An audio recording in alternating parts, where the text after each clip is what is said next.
이제 3주차 그죠? 논문 작성법입니다. 오늘 그 논문 작성법 수업은 이제 지난번에 여러분들 주제 선정하는 여러분들의 관심 분야 또 현장에서 했던 여러 가지 경험을 가지고 이제 주제를 정했는데 그 주제 정해서 연구할 때 키페이퍼 선정하고 그걸 가지고 주제를 구체화시키는 게 중요하고 그걸 가지고 연구 모형을 확정하고 또 우리 연구 대상자 그다음 연구 모형에 따른 가설을 설정한 것을 이제 가설을 검증하기 위한 이제 설문 문항을 만드는 그런 부분에서 이제 여러분들이 함께 공부를 할 거고요. 이거는 지난번에 여러분들 같이 공부했는데 약간 환기시키기 위해서 슬라이드를 갖고 왔습니다. 연구 주제 선정 여러분들 한 13분, 4분 정도 저한테 보내주셨는데 정말 다 열심히 또 보내주셨고 코멘트 간단하게 했지만 굉장히 중요한 주제들을 저한테 많이 보내셨습니다. 아직 보내지 않으신 분들은요. 계속 보내주시면 고맙겠습니다. 그래서 오늘 설문지 설계 전 단계 이 굉장히 여기 빨간 걸로 표시했죠. 굉장히 중요한 시간이죠. 이걸 토대로 이제 논문 연구가 시작이 되기 때문에 그렇습니다. 자, 요거에 대해서 여러분들 이제 부탁을 드렸는데 여러분들이 많은 내용들을 보내주셨어요. 그래서 이제 키페이퍼 선정하는 과정을 우리가 이제 알면서 가는 것을 이제 사례로 여러분들한테 알려드리려고 해요. 근데 이제 여러분들께서 이제 주제를 선정을 하셨는데, 그죠? 관련 분야 선정하셨죠. 그리고 이제 중요한 것은 이제 키페이퍼라는 것은 많은 논문 중에서 내가 가장 연구하기에 도움이 될 만한 논문을 채택을 하는데, 그럼 키페이퍼의 정의가 뭐냐? 그거겠죠. 키페이퍼의 정의는 이제 처음부터 키페이퍼가 나오는 건 아니죠. 지금 여러분들이 주제를 정한 걸 가지고 키워드를 가지고 여러 지난번에 이제 국내 논문, 해외 저널 이런 걸 쭉 찾아다 보면은 그 안에서 중요한 키워드들이 있다 그랬었어요. 그럼 그 키워드 중에서 내가 가장 원하는 논문과 비슷하고 그다음에 그 안에서 변수라고 했잖아요. 우리 독립 변수, 뭐 종속 변수, 매개 변수 있는데 내가 쓰고자 하는 변수들을 다 갖고 있는 논문. 그죠? 그래서 그 논문이 키페이퍼가 되는 거죠. 그래서 그 내가 연구하고자 하는 그런 분야의 변수들을 많이 포함하고 있는 논문들이 바로 키페이퍼인데 이게 처음부터 결정되는 건 아니죠. 계속 논문들을 이렇게 조사하다 보면 내가 연구하는 내용들을 많이 담고 있고 그다음에 변수도 내가 연구하고 싶은 변수라는 걸 말씀드렸죠. 베리어블이라 가지고 어떤 현상, 그다음 가설을 이제 구축해낼 때 어떤 현상을 알고자 할 때 현상의 요인들이 되는 것은 이제 변수라고 말씀을 드렸죠. 그래서 그런 것들을 포함하고 있는 것들이 바로 키페이퍼라고 할 수 있겠습니다. 그래서 여러분들이 키페이퍼는 뭐 많을수록 좋을 수 있을 수도 있지만 너무 많으면 또 그렇죠. 그래서 메인 키페이퍼를 한 2~3개 정도 정해놓고 그걸 중심으로 관련 내용들을 이제 점검해 나가는 것이 여러분들이 빨리 논문을 쓸 수 있는 한 방법입니다. 그러니까 그러니까 어떤 경우에는 키페이퍼라는 것은 글의 흐름이나 이런 것들도 우리가 다 모방해서 시작하는 거거든요.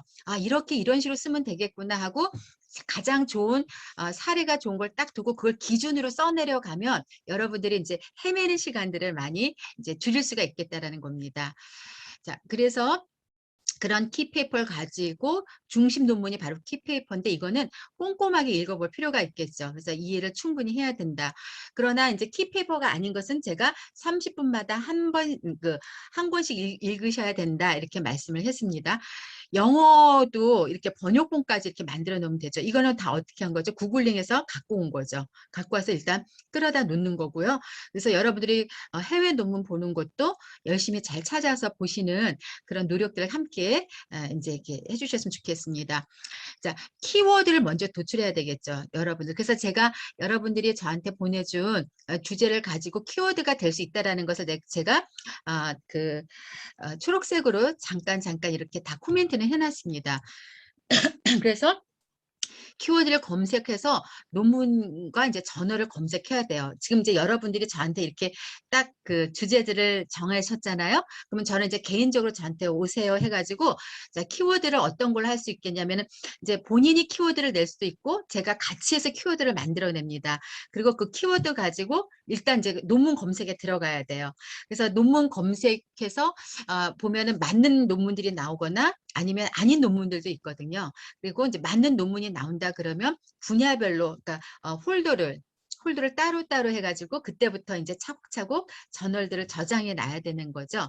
그래서 인제 그리고 그 저널 중에서도 제가 인제 우리가 '도움이 될 만하다.' 그러면 지난번에 그 우리가 그 논문 검색하거나 그런 것을 DB로 이렇게 구축했을 때 모형이라든지 그다음에 그 결과라든지 그런 걸 정리해 놔야 된다고 말씀드렸죠. 근데 이제 처음부터 막 정리 들어가기보다는 여러분들이 그 딱 키워드 넣어 가지고 논문을 검색하면 내 마음에 드는 논문이 처음부터 그렇게 많이 나오지 않아요. 그럼 보다가 버리고, 보다가 버리고, 보다가 버리고 '아 이거 도움이 되겠다.' 그러면 여러분들이 제가 그때 엑셀 시트 드린 거에다가 이렇게 이제 옮겨 놓거나 인제 그렇게 하시면 될 것 같아요.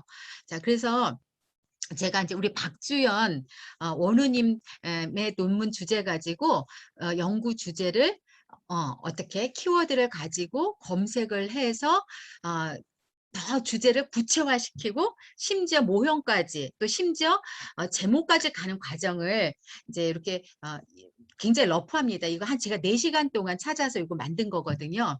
그러니까 이거 찾는데도 4 시간 걸렸어요. 왜냐하면 어 좋은 논문을 찾아서 읽는 거는 30 분마다 이렇게 인제 보시라고 했지만 처음에 태평양 바다에서 골라내려니까 시간이 걸리는 거예요. 근데 제가 왜 박주연 지금 원우님 주제 가지고 했냐면 굉장히 융복합 주제고요. 쉽지 않은 주제예요. 그리고 이제 박주연 원우님하고 아까 통화했어요. 지금 손님 계셔서 자기 논문이 이렇게 샘플이 될 줄 몰랐다 얘기를 하면서 근데 그분하고도 얘기를 했는데 지금 하나은행에 근무하시면서 자기가 왜 이 연구 주제 했는지 배경 얘기를 조금 들었어요. 그거 굉장히 중요해서 그것도 같이 설명을 드릴게요. 먼저 박주영 원우님은 이제 연구 주제를 정할 때 "나는 복장에 관심을 가지고 있다." 벌써 하나은행에 다니시는데 복장에 관심을 갖고 있대요. 굉장히 너무나 다른 분야의 얘기를 하잖아요. 그 패션 쪽의 얘기일 것 같아요. 근데 복장과 태도를 연구하고자 한대요. 그러니까 우리 보면은 옷을 입은 그 어떤 스타일에 따라서 그 사람에 대해서 이 사람이 어떻다라는 어떤 분위기로 알 수 있잖아요. 어떻게 보면 우리가 패션을 통해서 나를 드러내는 경우도 있잖아요. 그러니까 굉장히 쪼끔 1 단계서부터 제가 이거 보면서 '이거 무슨 연구지?' 하고 굉장히 궁금했어요. 근데 2 단계 보니까 왜냐면 수평적 조직 문화와 그러니까 문화의 복장과의 상관관계를 알고 싶다는 거예요. 요즘에 인제 조직 문화가 어떻게 되어 있죠? 뭐 감성적 또 진정성 조직 문화가 결국에는 조직의 성과에도 많은 영향을 미치고 있기 때문에 특히 요즘 같은 유연한 사고, 창의성, 혁신 뭐 이렇게 강조되는 시대에서는 조직 문화가 인제 스트릭트하면 안 되잖아요. 그러니까 이제 "수평적 조직 문화 복장 관계 상관을 알고 싶다."라고 이렇게 적어 놨어요. 와 이것도 그러면 조직 수평적 조직 문화와 복장과의 상관관계 굉장히 제가 또 궁금했어요. 근데 3번째 단계는 뭐냐면 이분이 이제 핀테크 기업 혁신적인 기업이죠. 핀테크 기업의 수평 문화의 하나 종류가 복장이라고 이렇게 여기다 적어 놓은 거예요. 와 '수평적 조직 문화의 복장도 하나의 중요한 요소이구나. 일 수 있겠구나.' 이런 생각 이제 연구해 봐야 되지만 그리고 이것을 이제 적용하는 시중 은행들이 직원의 복장 자율과 수평적 문화 분위기로 인해서 어떤 조직의 기여도들이 있는지 없는지에 대한 것을 알고 싶다라는 거예요. 근데 인제 그래서 제가 이걸 보고 키워드를 이제 뽑아냈죠. 이거 가지고 복장이라는 말을 이제 우리가 흔히 기업에서 유니폼이라는 말을 쓰잖아요. 그래서 논문에 그 찾아보면 '유니폼이라는 말로도 찾아봐야 되겠구나.' 그다음에 수평적 조직 문화. 그러니까 조직 문화가 있는데 또 수평적 조직 문화 그러면은 일단 조직 문화에 미치는 영향 요인도 찾아볼 수가 있고 아니면 조직 문화라는 걸 키워드를 넣고 또 수평적 조직 문화 이거 키워드를 넣어 봐야겠구나. 또 수평적 조직 문화 또 조직 경영의 어떤 긍정적 영향을 미치는가 보면서 이러한 흐름을 가지고 이제 키워드를 넣는 거예요. 그래서 제가 이제 우리 학교 도서관 들어가서 리스 가가지고 이걸 다 넣었는데 논문이 별로 없어요. 이런 말 하면 안 된다 그랬잖아요. 근데 왜냐하면 복장 자유라 복장 유니폼 그러니까 복장 자유라 들어가니까 청소년의 교복 자유라로 이렇게 많이 찾아져 있고 너무 논문들이 2005년에서 10년도에 많이 되어 있는데 10년 이후에는 별로 없는 거예요.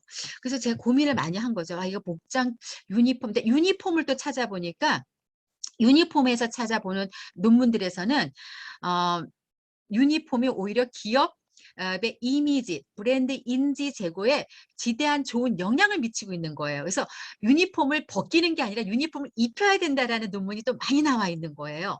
와, 그러면 이거 우리가 혁신적 기업으로 나가는 방향에서 다 유니폼을 입어야 되냐면 그것도 우리 상식적으로 보면 아니라는 거죠. 그러면은 그 지금 유니폼이 굉장히 기업의 이미지, 브랜드 이미지 제고에 좋다고 하는 건 벌써 우리가 산업사회 뒤끝에 나오는 논문들인 거예요. 2016년 에서 15년 사이까지. 그 이후에는 또 없는 거예요. 그러면 이 논문이 참 재밌겠다라는 생각을 하게 된 거죠. 그죠? 우리 이제 수평적 조직 문화에서 복장이라는 유니폼이 어떻게 보면은 그 특히 유니폼 누굴 입혔죠? 고객의 직접 대면하고 있는 여성 은행에서는 여성들한테 많이 입혔잖아요. 그러면서 거기서 또 여성 남성에 갈리는 그런 것도 또 이렇게 지적하는 그런 논문들도 있었어요. 그래서 제가 이 박주연 원우님 걸 사례를 가지고 쉽지 않은 이거 이제 이 연구 주제를 구체화하는데 선행 연구 찾기가 쉽지 않은 주제였어요. 그래서 제가 박주연 원우님 걸로 다양한 각도에서 우리 원우님들하고 이야기할 수 있을 것 같아서 선정을 했습니다. 일단 이렇게 이제 제가 이런 주제 가지고 논문을 찾으려니까 좀 정리를 했어요. 그다음에 그래서 제가 하나 수평적 조직 문화에 대해서 좀 알아보고 싶어서 키워드를 넣었더니 여기에 보니까 수평적 조직 문화 그다음에 MCS 뭐 역동적 긴장 뭐 이런 이제 그 안에서 은행 안에서의 이제 경영에 관련된 그 이제 도구인 것 같아요. 그리고 혁신성 간에 관한 관계 연구였던 거예요.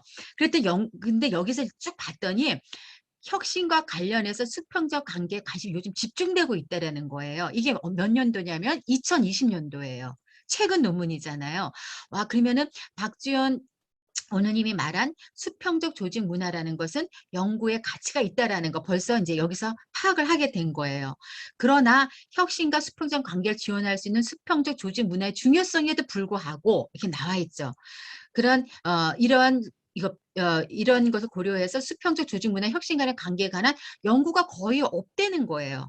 그러니까 이분도 지적을 해놨지만 그러면은 우리 박지원 원우님이 수평적 그 조직 문화와 조직 문화라는 것은 이제 종속 변수를 뭐 할까 하면 뭐 기업의 성과라든지 나오겠죠. 기업의 혁신성 뭐 이런 것들이 나오는데 아까는 이제 앞에서는 종속 변수를 뭘로 해야 될지는 아직은 잡지는 않았어요. 그냥 관계를 알고 싶다고 했었던 거예요. 그러면 수평적 조직 문화와 기업의 성과 아니면 혁신성으로 이렇게 이 논문에서는 조직 문화가 선행 변수고 그다음에 혁신성은 후행 변수구나. 그러면 기업 성과도 후행 변수가 되고 수평적 조직 문화를 선행 변수로 독립 변수나 매개 변수로 가져갈 수 있다라는 걸 이제 깨닫게 되는 거죠. 이 선행 연구에서. 그러니까 우리가 독립 변수, 조절 변수 이런 걸 정할 때 선행 후행을 아무렇게나 정하면 안 되거든요. 이렇게 할 수 있겠구나 보는 거예요. 그리고 수평적 조직 문화에 대해서 정의를 여기서 해놓은 거죠. 평등성을 바탕으로 집단 및 조직 구성을 서로 비슷하다고 여기며 공동체적 목표를 강조하고 상호작용 및 수평적 교류를 중시하는 문화적 특성을 가지고 있다. 이렇게 해놨어요. 그래서 요즘에 이 근간에 걸쳐서 수평적 조직 문화가 기업에 매우 중요하다는 것들이 여기서 풀어나가고 있어요. 그러면 수평적 조직 문화를 연구해 볼 만한 가치가 있다는 것을 이제 확신을 쓰는 거죠. 이 논문에서. 그리고 여기서 이제 끝나는 게 아니라 여기 보면은 수평적 조직 문화를 원래는 다음에 이렇게 알려드리려고 했는데 이 논문에 다 이렇게 제시를 해서 제가 가져왔습니다. 와, 수평적 조직 문화를 설문 문항을 만들려면 어떻게 만들어야 되지? 했더니 여기 해놨어요. 수평적 조직 문화에 대해서 여러분들이 이제 연구 대상자한테 설문 문항을 할 거 아니에요. 수평적 조직 문화 보면은 여러분들의 조직이 수평적 조직 문화에 합당한 조직입니까라고 물어볼 때 뭘로 물어봐야 될 건가? 그게 우리가 바로 측정 도구이거든요. 그랬더니 여기에 동료가 성과를 달성하면 자랑스럽다. 동료들의 행복은 나에게 중요하다. 나에게 즐거움 어쩌고 저쩌고 요 네 개가 여러분들이 만약에 이 논문을 쓰게 된다면 수평적 조직 문화에 관해서 물어볼 때 요 네 개가 설문 문항이에요. 수평적 조직 문화를 물어보려고 우리 조직의 수평적 조직 문화 여부를 물어보려고 할 때 아무거나 질문하면 안 되죠. 이러한 측정 항목은 이 연구 페이퍼에서 수평적 조직 문화를 뭐로 정의하겠다 해놓고 그걸 우리가 조작적 정의라고 그래요. 왜냐하면 사람마다 수평적 조직 문화의 정의는 다 남다를 수 있어요. A라는 연구자가 하는, B라는 연구자, C라는 연구자. 근데 이 논문에서의 그 조작적 정의를 가지고 그것을 이제 측정을 하려면 이 네 개 항목으로 측정한다라는 것이 이 페이퍼에서 제시하고 있는 거예요. 그러면 여러분들은 여기서 보면 나중에 수평적 조직 문화 물어볼 때 요거 측정 문항 바로 어떻게 해요? 파악하고 저장해 놔야겠죠. 그죠? 자, 그랬더니 나중에 혹시 내가 종속 변수를 혁신성으로 쓸 수 있을 것 같아요. 그랬더니 혁신성에 대해서도 설문 문항을 만들어 놨네요. 그죠? 네. 혁신성에도 근데 혁신성도 이렇게 3개 문항으로도 물어볼 수가 있고 10개 문항으로도 물어볼 수 있고 학자마다 어떤 학자는 연구에서 10개 문항을 할 수도 있고 B라는 학자는 뭐 3개일 수도 있고 5개일 수도 있고 막 그래요. 근데 이 연구자는 어떤 이제 그 앞에 제가 조작적 정의까지는 안 갖고 왔지만 이 페이퍼에서 이렇게 3개 문항으로 물어본 거죠. 간단하게 물어본 거죠. 그러니까 이런 여러분들의 설문 문항도 사실은 페이퍼에서 갖고 오는 거다. 여러분들이 만드는 게 아니다. 그래서 제가 연구 모형이 나오면 이게 이제 이렇게 연구 모형이 나오면 그 연구 모형에 해당하는 변수의 조작적 정의를 가지고 다른 페이퍼에서 어떻게 질문했는지만 찾아 나오면 여러분들 설문지를 바로 만들 수 있는 것입니다. 근데 설문지를 굉장히 잘못 만들면 연구하기가 어렵거든요. 근데 이제 이런 것들을 잘 하나씩 딛고 가면 설문지도 문제없이 만들 수 있다라는 겁니다. 근데 이제 아까 뭐예요? 복장 자율화에 대해서는 나오질 않는 거예요. 계속 찾아보는데. 그래서 할 수 없이 조직의 효과성을 뭐냐면 조직의 효과성이라는 건 뭐 성과는 여러 가지 좋은 점들이 있을 거 아니에요. 그러면 어떤 문화에 의해서 문화가 이 조직 성과를 굉장히 높여줄 수 있을 것이라는 이제 착안을 해서 한번 이제 뭐 이제 문화와 관련된 거, 그다음에 조직 효과성, 조직 성과 이런 걸 키워드를 넣어봤어요. 아까 혁신성의 아이디어를 얻어서 그랬더니 직무 자율성이 조직 효과성에 미치는 영향이라는 연구하는데 이게 2018년도예요. 그래서 보니까 직무 자율성도 문화의 하나이잖아요. 근데 이제 직무 자율성을 뭘로 뒀을까 이렇게 봤어요. 그랬더니 직무 이제 여러분들 항상 그러면서 뭘 보냐면 목차를 보는 거죠. 직무 자율성을 이 논문에서 뭘로 봤을까 했더니 여기에 조직에서 근무 규정, 직무 자율성, 조직에서 직무 자율성 현황해 놓고 취업 규칙 내용, 조직에서 봤더니 여기에 복장이라는 말이 나오는 거예요. 누가 가르쳐 준 게 아니죠. 제가 막 다 찾은 거예요. 와, 그러면 복장은 비즈니스, 그러니까 취업 규칙 내용에 보니까 복장은 비즈니스 캐주얼 스타일을 기본으로 한다. 이런 식으로 나온 거예요. 그러니까 복장이 여기에서는 이제 자율화된 거죠. 비즈니스 캐주얼이니까. 그럼에도 불구하고 부적절한 복장에 대한 예시 이렇게 나왔어요. 근데 아까 박주연 원우님이 왜 이 주제를 했냐 했더니 자기는 이제 그 회사에서 복장 자율화가 이루어졌대요. 근데 오히려 MZ세대들은 복장을 잘 입고 나오는데 MZ세대가 아닌 그 위에 우리 XY 세대들이 정말 집에서 입던 잠옷 같은 옷을 입고 나온다라는 거예요. 고객들을 만나야 되는데. 그래서 자기가 그 태도가 너무 속상해서 그렇게 입지 말라 하는데 왜 MZ세대들은 쟤네들은 마음대로 해주고 우리는 이렇게 얘기한다라는 거예요. 그래서 오히려 XY세대들이 MZ세대 등이 없고 마음대로 하려고 해서 제가 너무 속상해서 이 복장 자율이 정말 수평적 조직 문화에 좋은 영향을 미치는 건지 오히려 더 저해하는 건 아닌지 막 그런 거에 대해서 궁금했다라는 거죠. 근데 이제 그런 게 궁금했는데 제가 결국 그것이 결국 뭐예요? 회사의 문화나 이런 건 어디에 귀결돼야 되죠? 조직의 어떤 성과나 조직이 발전하는 부분에 귀결돼야 되니까 종속 변수는 제가 한번 이제 제안을 해서 뭐 혁신성이라든지 조직의 효과성이라든지 이렇게 날 수가 있는 거죠. 그래서 복장 자체도 어떻게 이제 조직이 인제 제대로 굴러가기 위한 문화의 하나의 영역은 맞겠구나라는 것을 이제 미루어 짐작한 거예요. 근데 그럼에도 이 복장 자율화라는 측면의 정확한 키워드를 가지고 조사된 내용은 여기에 없었어요. 그래서 복장 자율화 어떻게 찾지 아직도 고민하고 있었죠. 그러나 여기서 하나 종속 변수를 조직의 효과성을 봤을 때 직무 만족, 조직 몰입. 그래서 어떻게 보면 조직의 효과성이라는 걸 잡을 수도 있고 아니면 각각 하나를 내가 직무 만족도라고 하는 것을 종속 변수로도 잡을 수 있고 직무 성과라는 것을 종속 변수로 잡을 수도 있죠. 근데 이 연구자는 이걸 세 개를 몽땅 그려서 조직의 효과성이라고 해서 조직의 효과성에 영향을 미치는 인제 이렇게 잡은 거예요. 그러면은 직무 자율성, 조직의 효과성에 대해서 내가 조금 왜냐하면 이제 직무 자율성 안에 이제 복장이라는 것이 들어갔으니까 '연구해 볼 만한 가치가 있구나.' 하고 쪼끔씩 쪼끔씩 좁혀가는 거예요. 자 그래서 인제 그렇지만 아직 복장 자율에 대해서는 아무것도 안 나왔어요. 그래서 인제 어떻게 했어요? 유니폼에 대해서 찾아본 거예요. 그랬더니 면세점 유니폼 구성 요인이 자기 이미지와 직장 애착 및 고객 지향성에 미치는 연구하고 나와 있는데 요거 이제 2016년 또 유니폼 인식이 만족도와 추천으로 개선 뭐 이렇게 했는데 사실 그다지 유니폼에 대한 것에 대한 연구가 이제 많지는 않았어요. 쭉 찾아봤는데. 근데 인제 대부분 나왔던 이거 말고도 다른 논문도 제가 인제 봤는데 유니폼에 대해서 다 긍정적인 연구인 거예요. 아까 말한 것처럼 유니폼을 갖고 왔을 때 고객들이 더 신뢰가 했었고 그 브랜드에 대한 이미지가 제고가 됐고 애착도가 높았고 막 이렇게 나오는 거예요. 야 그러면 그 박주연 원우님이 그러시더라고요. 어 X세대, Y세대들이 복장을 막 함부로 입고 와 가지고 고객의 신뢰도가 떨어지는 것 같다고 얘기를 하는 거예요. 그러면은 이거하고 또 맞는 얘기잖아요. 그러니까 본인이 생각했던 문제점에 대해서 굉장히 논문이 재미있는 이야기들을 나올 수 있는 여지가 엄청 많은 거였죠. 그분께서 퀘스천 마크 했던 것들이 어쩌면 이게 맞을 수도 있다. 그래서 복장 자율화가 어쩌면 안 맞을 수도 있다. 이런 생각이 이 논문에서 나온 거예요.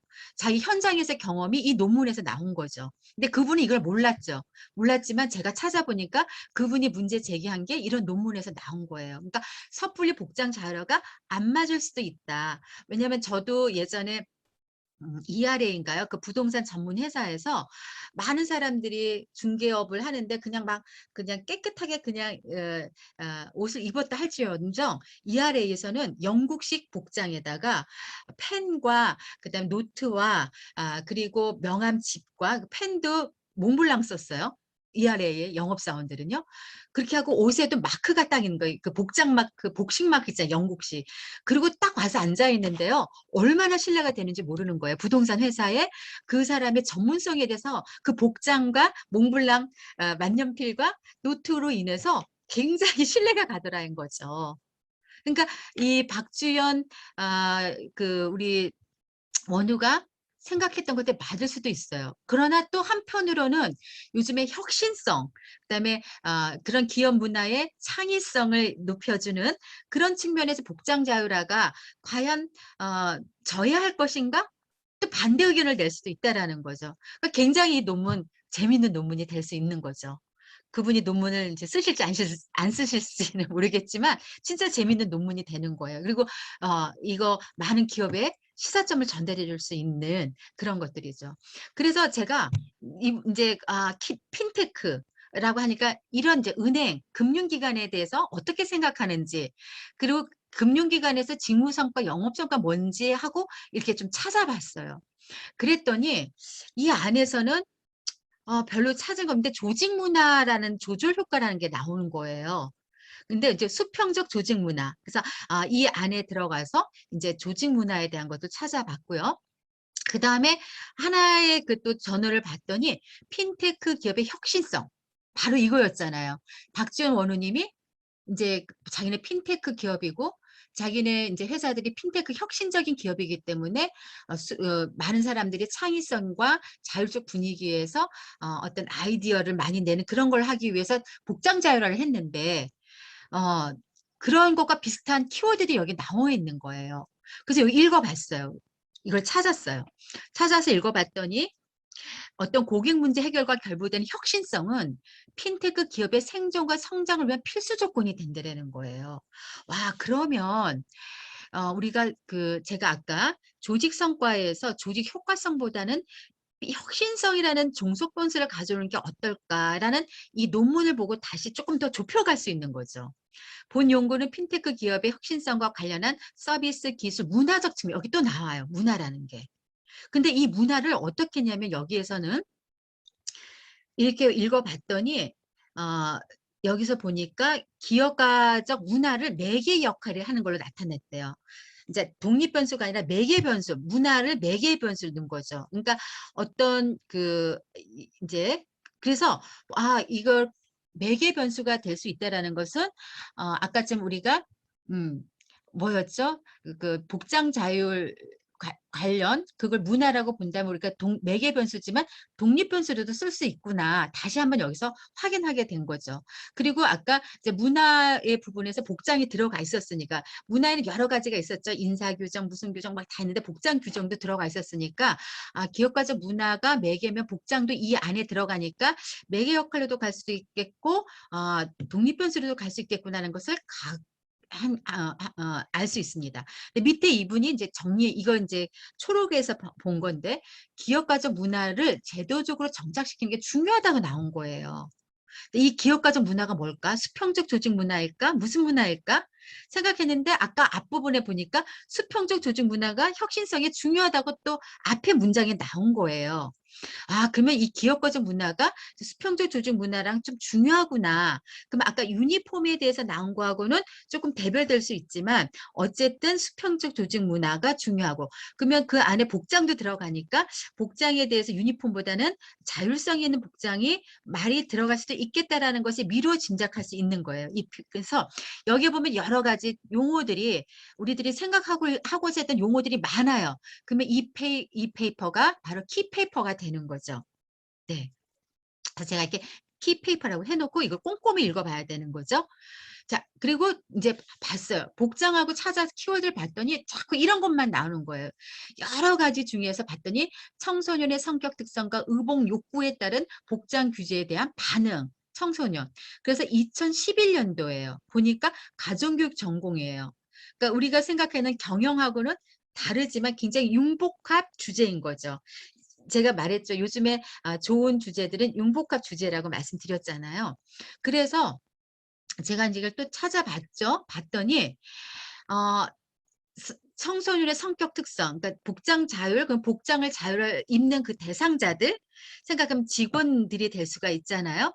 그러면 인제 그런 2011 년도에 그 청소년들이 지금 현재 2021 년도에 그 금융권에서 일하는 사람들이잖아요. 이 사람들의 특성들. 그러니까 결국에는 이 논문의 10 년대 연구 대상자들 이들인 거예요. 그러니까 어떻게 보면 MZ 세대인 거죠. 그래서 이거하고 연관성이 있는 거예요. 그래서 지금 직원들의 특성들을 일반적 특성들을 파악할 때 요런 거에 대해서도 우리가 이제 나중에 이론적 배경에 쓸 수 있다라는 것을 인제 염두에 올 수 있는 거죠. 근데 이들이 뭐냐면 욕구가 있는 거예요. 왜냐하면 의복을 나를 표현하기 때문에. 그래서 독특성, 유행 추구성, 동조성 뭐 이런 것들이 나와요. 개성성 이런 것들이 나와요. 그래서 이 MZ 세대들이 우리가 흔히 아는 욕구라든지 그런 것들 표현이 안 되면 아이디어나 인제 창의성 부분들이 굉장히 인제 덮어지게 돼 있거든요.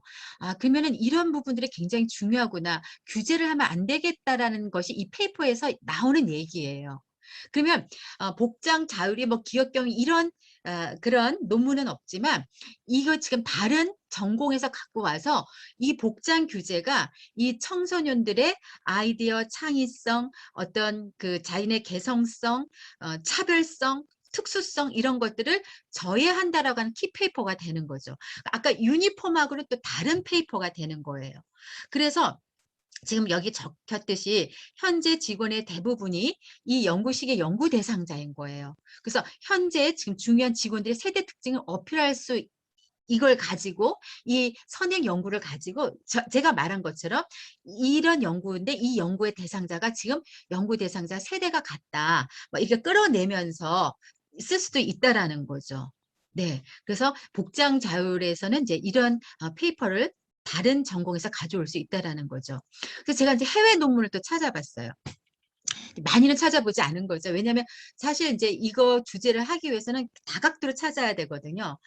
그래서 그런 키워드를 갔는데 여기에 인제 초록에서 뭐냐면은 이제 바클레이 뱅크, 그죠? 바클레이 뱅크의 인제 은행원들, 이제 은행 직원들을 인제 그 고객들이 친절도와 고객의 이미지를 이제 좋게 하기 위해서 봤던 유니폼을 입혔더니 사실은 유니폼은 조직의 정체성과 문화를 상징적으로 나타내서 조직 문화에 기여를 했다는 것도 나오고요.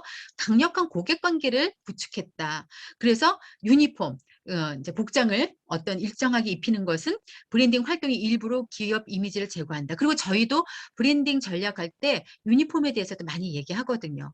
그리고 브랜딩 전략할 때 유니폼을 어떻게 어 입히 어떻게 디자인할 것인가. 그래서 우리 브랜딩에서 유니폼으로 가장 성공한 케이스가 아시아나 항공이죠.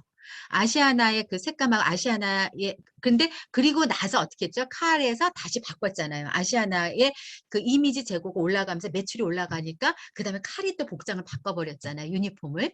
그러니까 이런 몇 가지 서비스 기업에서는 또 유니폼이 굉장히 중요한 기업의 마케팅 수단이다라는 것이 이 논문에서 나오고 있는 거예요. 그러니까 이 지금 이 주제는 굉장히 여러 군데의 논문을 가져서 서로 뭐예요? 이론적 배경 쓰거나 할 때 쓸 얘기들이 많은 거예요. 어떤 연구자는 이렇게 얘기했고 어떤 연구자는 대별돼 반대돼요. 그 끌고 나갈 수 있는 이론적 배경의 요소가 너무너무 많은 주제예요. 그래서 제가 인제 아까 박지원 원우님이 "교수님 왜 제 거 가지고 했어요? 저 깜짝 놀랐어요." 막 이러고 전화가 온 거예요. 그래서 내가 묻지도 않고 해서 미안합니다. 그러나 주제에서 생각할 내용이 너무 많았고 그래서 나도 그냥 물어보고 하지 않았다. 그랬는데 그래도 인제 선정해서 고맙다는 얘기를 했고 자기 지금 아마 이걸 듣고 있어요. 듣고 있는데 손님 예 있어서 그러는데 나중에 인제 이거에 대한 배경에 대해서 자기가 "쪼끔 더 얘기하겠다." 인제 이렇게 얘기를 해 주셨습니다. 그래서 인제 제가 인제 주요 키워드에서 다시 정리를 해본 거예요. 복장 자율화와 수평적 조직 문화와 조직의 효과성, 조직의 효과성을 조직 만족 몰입 성과 이 중에서 할 것인가 아니면 조직의 혁신성. 이면은 이게 인제 여기서 딱 보면은 복장 자율화라는 것을 그냥 어떻게 갖고 올 것인가 인제 생각해야 되는 거죠. 근데 인제 찾아보니까 몇 개의 논문을 찾아보니까 복장 자율화와 긍정적 견해가 있고 그죠? 다 긍정적 견해가 있어요. 근데 반면에 부정적, 그죠? 청소년들 교복에 있어서 이런 것에서 자아 효능감, 창의성 부분에 저해를 했다. 그러니까 인제 상반된 의견들이 있는 거죠. 이를 어떻게 풀어야 할 것인가? 기업 측면에서 복장 자율화가 좋다고만 할 수 있을까? 아까 박지원 원우님이 말한 대로 수평적 조직 문화가 과연 좋을까? 또 다른 논문을 봤더니 수평적 조직 문화가 결코 좋은 성과를 내지는 않은 거예요, 때에 따라서. 그렇죠. 수평적 조직 문화라고 해서 사장이 뭐 이제 요즘에 그 배민이나 또 요번에 카카오 같은 경우에는 출퇴근 시간 뭐 자유롭고 막 난리가 났잖아요. 정말 자유롭게 하잖아요. 구글도 진짜 자유롭게 하거든요. 근데 유키즈 언더블락 보니까 구글의 그 이사님 디자인 어떤 분이 얘기하는데 다 자유로운데요. 엄청나게 업무에 시달린다는 거예요. 왜? 성과로 해 버리니까 어 그 성과에 타이트하게 "네가 목표를 설정해." 근데 수치적으로 하는 거예요. 근데 아무리 업무가 자유롭다 하더라도 그 수치에 내가 달성을 못하면 그다음 날 바로 그냥 해고 통지 나오는 거거든요. 그러니까 그것이 과연 그래서 사실은 외국계 기업에 있는 분들이 복지랑 이런 게 좋다고 하지만 오래 못 견디고 나오는 경우도 많이 있죠. 그죠? 근데 또 일반 조그만 중견 기업에서 수평적 조직 문화 하면은 아무도 일을 안 하죠 또. 그러니까 이런 여러 가지들이 같이 풀어볼 문제라는 거죠. 그 "자율적인 문화가 혁신에 긍정 영향을 미친다."라고 하는 논문도 있고 또 아니라는 논문도 있고 굉장히 지금 이제 갈등이 되는 거죠. 그러나 갈등 있는 게 좋은 거죠. 왜? 내 주제가 그만큼 팔딱팔딱 뛸 수 있는 아주 그냥 좋은 그런 주목을 받을 수 있는 저널 또 논문이 될 수 있다라는 거죠. 그래서 이렇게 보는 거죠. 복장 자유라 선호도, 복장 자유에 대한 인식, 그다음에 수평적 조직 문화, 그 인식이 수평적 조직 문화를 또 어떻게 연결이 될 것인가 이렇게 보는 거죠. 그래서 복장 자유의 긍정적 측면, 부정적 측면에 대한 연구가 조금 더 필요하면서 어쨌든 복장 자유라와 관련된 선호도, 그죠? 어떤 사람은 좋다고 생각하는 사람이 수평적 조직 문화에 영향을 미치는 건지 아니라는 사람이 수평적 조직 문화에 어떻게 영향을 미치는 건지 이 관계를 좀 확인하고 수평적 조직 문화가 결국 조직 혁신성에도 있고 또 복장 자율화가 조직의 혁신성에도 연관되어 있는지 이게 이렇게 여기서 조금 더 키워드들을 정교하게 하지만 대략 논문의 방향성은 나온 거죠. 그래서 독립, 매개, 또 이제 이게 종속 변수가 될 수가 있고 또 이 안에서 이제 수평적 조직 문화의 조절 변수가 뭐가 들어올 수도 있는 거죠. 그죠? 그래서 그 조절 변수도 좀 찾아보고 그렇게 하면은 여기서 조절 변수 하나 넣으면 석사 논문이고 여기서 독립 변수를 한 2개나 3개 놓고 여기다가 조절 변수나 매개 변수 하나 더 넣으면 박사 논문이 되는 거죠. 네. 그 논문 이렇게 여러분들이 방향, 연구 주제를 이렇게 좁혀가는 거다. 이렇게 보시면 되겠습니다. 자, 그래서 이제 연구 모형 확정 하기까지 내용인데요. 여기서 잠깐 여러분들 잠시만요. 중지를 하고 한글에서 가지고 여러분들하고 조금 얘기를 하겠습니다. 그리고 잠깐 쉴게요. 이거 금방 갈 거니까요. 여러분들 내용들이 있어서 그렇습니다.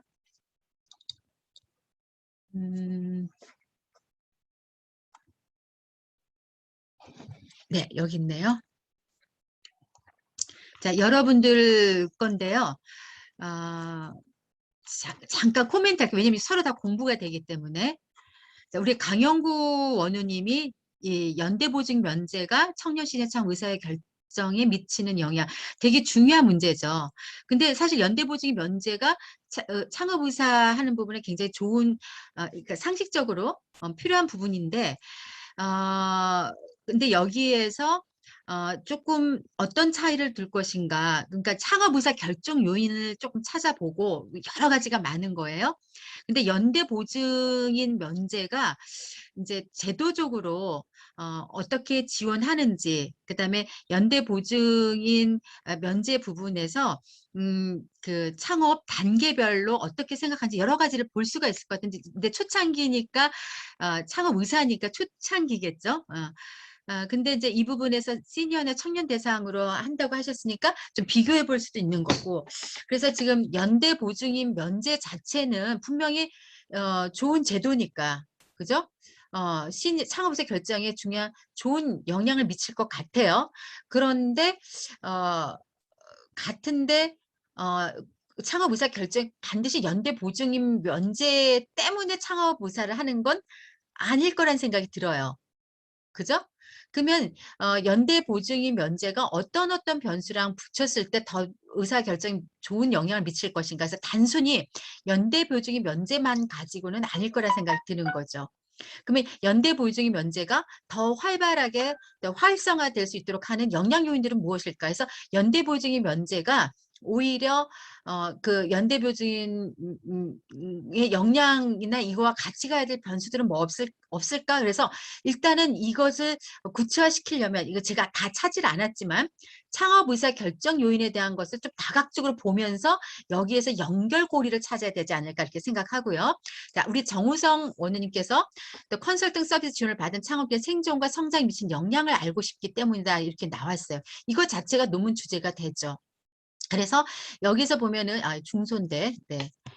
그러면은 창업 기업의 지속 가능성, 생존, 성장에 미치는 영향 요인이 있는데 그중에 이제 컨설팅 서비스에 관한 거죠. 그럼 컨설팅 서비스에 대한 만족이라든지 그다음에 품질이라든지 이런 것들이 어떻게 그래서 품질의 이제 품질을 측정하는 도구가 있어요. 서브큐리라 그러거든요. 이것도 서비스이기 때문에 크게 5가지 유형으로 하는 게 있어요. 근데 컨설팅 서비스의 품질을 가지고 창업기업 생존과 성장에 미치는 영향이 제가 보기엔 별로 없었던 것 같아요. 네. 그래서 이거 컨설팅 서비스 품질 그리고 만족도, 성장 전략 이런 식으로 연결해도 좋은 논문이 될 수 있죠. 이건 찾아보진 않았지만 제가 그동안에 알고 있던 그래서 어떻게 하냐면은 중소기업 컨설팅 서비스 품질에 대해서 사실 많이 지금 불만이 많습니다. 정말 제가 봐도 너무 아니게 하는 경우들이 많아요. 그래서 이 부분에 대해서 그럼 서비스 품질을 높이기 위해서 어떻게 해야겠는가? 그럼 서비스 컨설턴트들이 에 대한 재교육이라든지 또 뭐 품질 서비스하는 과정 프로세스를 개선해야 된다라든지 뭐 이런 것들을 다 이제 찾아낼 수 있는 거죠. 굉장히 좋은 논문이 될 수 있습니다. 정영구 우리 그 원우님은 상장기업 지배구조 공시 현황 뭐 이런 게 있는데 이거 지금 시적절한 주제이죠. 너무나 중요한 주제. ESG 강화 속에서 상장 기업의 현행 지배 구조 제도가 그죠? 어떻게 기업에서 잘 그 기업 성과에 영향을 미치는지 ESG 제도가 지금 당장 성과를 미치지는 않을 거예요. 그래서 이것을 이제 상장 기업 기반 지배 구조를 가지고 어떤 그 품질이라는 말하기 조금 뭐한데 지배 구조의 그 뭐랄까요? 선진국형 그죠? 어떤 이제 상장 기업에 좋은 플러스를 낼 수 있는 점수가 평가 준거의 기준이라 있을 것 같아요. 그래서 그런 것들을 어떻게 높일 것인가. 이런 거에 대한 찾기 위해서는 기업 평가 항목에 대한 그런 것을 찾아보면서 갈 수 있을 것 같아요. 우리 임기덕 원우님은 이 주제도 굉장히 필요한 주제죠. 왜냐하면 지금 그 MZ세대들 창업 환경을 알고 MZ세대는 제가 말했죠. 우리 필립 코틀러 선생님이 말했잖아요. 지금 이 우주상에선 5개 세대가 저마다 자기 나름대로 산다고요. 그래서 이 MZ세대들을 지원하기 위해서는 어쨌든 다른 세대가 지원을 하는 게 맞죠. 왜냐하면 전문가들은 아무래도 경험치, 연령이 있기 때문에. 그래서 MZ세대들의 이해를 위하고 그다음에 MZ세대를 돕기 위해서 우리는 어떤 걸 준비해야 될 것인가 그런 부분에 아는 부분에서 굉장히 중요한 또 그 화두가 되는 논문입니다. 그래서 MZ세대의 특징, 그때 이들의 창업 현황, 환경들을 파악하고 그다음에 일반적으로 창업 성과 요인 알고 이 창업 환경에서 이 성과 요인이 못 미쳐주는 요소들이 또 나올 거예요. 그리고 또 분명히 교육과 컨설팅이 들어가기 때문에 창업 컨설팅 품질 만족도라는 측면의 논문들을 찾아보다 보면 여기서 비어있는 것들이 있을 거예요.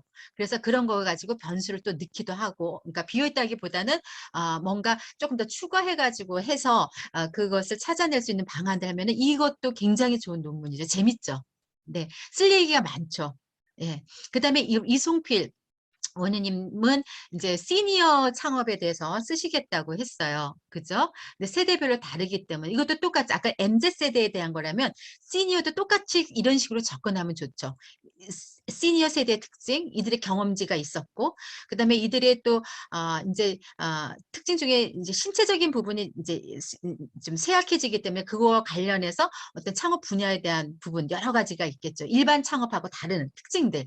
그렇게 하기 위해서는 컨설팅을 어떻게 해줄 것이고 그렇게 해야 창업 성과를 높일 수 있고 이런 것들에 대해서 시니어의 특징, 그다음에 시니어의 일반 창업 성과 그런 세대별 약간 연구하면서 하면 이것도 이송필 원우님하고 임기덕 우리 원우님의 논문이 세대를 달리했는데 요즘에 화두가 되는 연구 대상을 가지고 한다 이렇게 볼 수 있겠습니다. 정란희 우리 원우님은 고객 컨설팅 스킬 향상 이거 진짜 중요하죠. 지금 똑같은 얘기예요. 근데 이거는 고객 컨설팅이에요. 지금 창업 컨설팅이 아니라 근데 이 논문 지금 제가 지도하고 있는 박사 그 하유진 박사가 이거 비슷한 거 하고 있고 또 윤항식 박사님이 비슷한 거 하고 있어요. 그래서 왜냐하면 이제 보험 설계사든지 금융권에 있는 분들이 요즘 사실 굉장히 어렵거든요. 그래서 그분들을 어떻게 역량을 강화시켜서 고객 상담, 제품의 지식 컨설팅에 관한 스킬인데 스킬이라고 하는데 역량이라고 하는 게 좋아요. 예, 스킬보다는 요즘 스킬은 일부고요. 스킬과 태도와 지식 모두 합친 걸 역량이라고 그러거든요. 그래서 그런 사람들을 어떻게 잘해주면 자기네 수입이 높아지고 그 수입이 높아지면 뭐죠? 기업의 수입도 높아지잖아요. 그래서 이게 고수입 창출. 그래서 이거는 이제 개인 성과 측면이죠. 근데 이런 비슷한 걸 지금 하고 있어요. 그래서 고객 컨설팅 역량, 스킬인데 역량이라는 말 쓰는 게 좋고, 그 다음에 그러니까 계의 금융 그 비즈니스 분야의 고객 관련 그 역량, 상담 역량 이런 걸 찾아봐야 돼요. 뭘로 구성되어 있는지 다 나와 있어요. 이거 제가 찾아봤는데요. 엄청 많아요. 이쪽에 쓸 수 있는 거. 그리고 백경음 우리 원우님도 음식적 창업의 성공 요인인데요. 이건 제가 좀 간단하게 했는데 이제 음식점 창업은 쓸 게 분야가 너무 많고 또 많이도 나와 있지만 경영과 마케팅 측면에서 저는 이제 좀 요즘에 배민이라든지 그러니까 메뉴를 개발할 수도 있고 또 서비스 측면에 볼 수도 있고 유통 분야 요즘 배민 O2O 서비스니까 너무너무 할 게 많아요. 이쪽 분야에서. 근데 그래도 일반적으로 음식 창업 성공 요인을 찾아놓고 이 안에다가 이제 현재의 현안이 되는 플러스 그다음에 요즘에 공유 주방이라는 것도 나오고 있거든요. 그죠? 그러니까 그냥 음식점이라기보다는 뭐 공유 주방을 활용한 뭐 시금 창업과 관련 뭐 이런 식으로 조금 좁혀가면 좋겠다 이런 생각을 하는 거고요. 김정신 원우님도 좀 크게 잡았어요. 그래서 금융과 IT 그냥 이렇게만 했는데 최신 금융기술, 핀테크, 또 핀테크와 소비자 인식적 만족도 뭐 그래든 이제 아니면 핀테크나 금융과 아이들 연결된 서비스 분야들 있죠. 그런 거에 대한 것을 조금 더 찾아가지고 좀 키워드를 더 세분화시킬 필요가 있는 거예요. 이거보다 조금 더 들어가야 되고요. 우리 김수영 그 원우님도 현장 직원 관리, 근데 현장 직원 관리, 성과 관리, 현장 관리자 개념인데 이쪽 파트를 대상으로 하는 논문들이 여러 가지, 그러니까 코칭 피드백에 있어서는 논문이 많지만 이 대상으로 해서는 이제 없기 때문에 코칭 피드백, 성과, 코칭 피드백의 품질 이런 부분들의 논문은 상당히 많이 있습니다. 교육과 관련해가지고. 그래서 그런 거 찾은 다음에 대상만 이렇게 해도 쉽게 논문을 가져갈 수가 있어요. 예. 이거 기존 선행 연구가 많아서 우리 김은복 원우님도 이제 기업 성장과 관련해서 이제 뭐 하냐면 기업 및 제품 인증 시스템을 활용하면은 기업들이 더 품질, 신뢰도를 높일 수 있고 그거에 대해서 기업이 성장된다라는 거이겠죠. 그래서 이제 기업 제품 인증 시스템이 또 활용을 많이 해야 되잖아요. 그러면은 어떻게 활용을 많이 할 수 있는가 그런 측면에도 갈 수가 있고 그 활용한 기업이 정말 매출과 직접적인 어떤 연관과 되어 있는가. 그래서 그런 측면에서도 약간 이제 분야는 활용 측면에서를 높이려면 어떻게 해야 되는가. 이렇게 되면은 활용도가 종속 변수가 되고 또 다른 측면에서 활용도가 있는 기업들이 얼마나 기업 성장을 했냐면 이때는 이게 독립 변수가 되는 거죠. 그러면 활용도를 매개 변수로 하고 아까 교육과 홍보와 이런 것을 독립 변수로 하고 종속 변수에서 기업 성장 이렇게 갈 수도 있는 거죠. 네, 다들 중요한 논문들입니다. 박정규 우리 원우님하고는 제가 아까 잠깐 얘기했는데 어마어마하게 준비를 많이 해주셨어요. 그래서 여기서 5개 정도의 논문거리가 나오고요. 이 음악 시장 부분에서 그 이제 레거시 미디어라는 기존에 막 없앨 수 없는 그런 미디어들인데요. 지금 바로 레거시 미디어를 바로 지칭해서 연구하기보다는 MZ세대의 미디어 성향, 활동 유형, 플랫폼 IT 환경이 K 컨텐츠 프로모션 활동이죠. 프로슈머. 그 다음에 K 컨텐츠 또 프로슈머나 그 K 컨텐츠 이미지에 미치는 영향이라든지 또 K 컨텐츠의 프로슈머라는 건 더 좋은 거죠. 그냥 재구매 정도가 아닌 거잖아요. 그래서 프로슈머 활동이라는 것을 종속 변수로 해가지고 어떻게 이들의 특성을 알고 어떻게 지원이 들어가고 어떤 식으로 프로모션을 하게 되면은 프로슈머 활동을 갈 수 있을 것인가 하면은 굉장히 중요한 논문이 됩니다. 그래서 이쪽 파트에는 음악 파트 이렇게 집중적으로 연구하시는 분들이 없기 때문에 이쪽을 하게 되면은 여러 대학에서 빨리 오라고 그러죠. 가르쳐 달라고. 그런 여지가 있는 이 안에 보니까 제가 이제 하나만 적었지만 딱 보기에는 4가지가 더 있어요. 예. 우리 한경화 원우님은 바로 논문 제목이 나와버렸어요. 그래서 제가 아까 개별적으로 시니어 스마트 기기 교육의 사회 참여 활동과 삶의 만족도에 미친 영향 연구, 사회 참여 활동 매개 효과와 개인의 성격 성향, 과거 사회 참여 조리 효과 중심, 바로 논문 제목이 나왔어요. 이렇게 나와가지고. 시니어들, 액티브 시니어들. 왜냐면 이제 시니어들이 지금 IT 기기를 잘 써야 사회 활동 참여하고 서로 교류하고 소통을 하는데, 그것들을 잘 해야 되는데 교육이 또 들어가야 되잖아요. 그래서 그 사회 참여 활동이 삶의 만족도. 그럼 이게 종속 변수가 그죠? 그래서 또 시니어 스마트 기기 사용 여부에 따라서 달라지는 거죠. 근데 그 교육이 들어가야 이제 교육의 활용도가 높아지니까 그것이 이제 사회 참여 활동으로 그냥 엎어가지고 들어온 거죠. 네, 이렇게 우리 주제를 구체화하면서 가다 보니까 어느 정도 이제 아까 그 논문들 찾을 때 제가 그냥 찾는 게 아니라 앞에 초록도 보고 뒤에 논문 또는 저널에서 말하는 연구 모형 같은 것들 그 연구 모형에 보면은 독립 변수, 조절 변수, 매개 변수, 종속 변수 이런 것들 다 제시돼 있잖아요. 그래서 그거를 이제는 찾다 보면 제가 이제 만약에 저하고 이제 논문을 같이 쓰게 되면 이 과정에서 제가 DB로도 다 저장을 하지만 일단 아래 한글에 그 제목하고 그 모형을 다 캡처받아서 갖고 오세요. 보통 30개 이상 갖고 오세요. 이렇게 얘기하거든요. 그러면은 그 모형들을 쭉 보면서 지금 연구를 하고자 하는 방향성과 가장 적합한 모형, 그리고 또 그 모형을 봐야 우리가 논리적으로 이제 글을 쓸 수가 있거든요. 그래서 그 모형을 다 갖고 오세요. 이렇게 얘기를 합니다. 그래서 그 모형을 가지고 내 모형을 선정하죠. 네. 그래서 연구 모형이라는 거 모델이죠. 모형이라는 게 프레임이죠. 아까처럼 그 뒤에 말씀드리겠지만 그런 프레임에서 보면 바로 이 논문이 어떤 이제 주제 내용인가를 바로 이 모형만 봐도 아는 거죠. 연구자가 문제 해결에 중요한 변수들의 관계, 그러니까 선행 변수, 후행 변수, 중간에 있는 변수 이런 것들을 알 수 있는 거고, 연구 모형이 왜 필요하냐면은 이제 가설 A는 B에 영향을 미칠 것이다. 아까 각각의 변수들 간의 관계니까 A가 B 화살표 방향 있잖아요. 네. 그런 것들을 이제 전체 개괄적으로 이해하는데 연구 모형만 보면 바로 알 수 있는 거죠. 그래서 여러 구성 개념 간의 관계를 화살표로 나타내는 것이 연구 모형이다.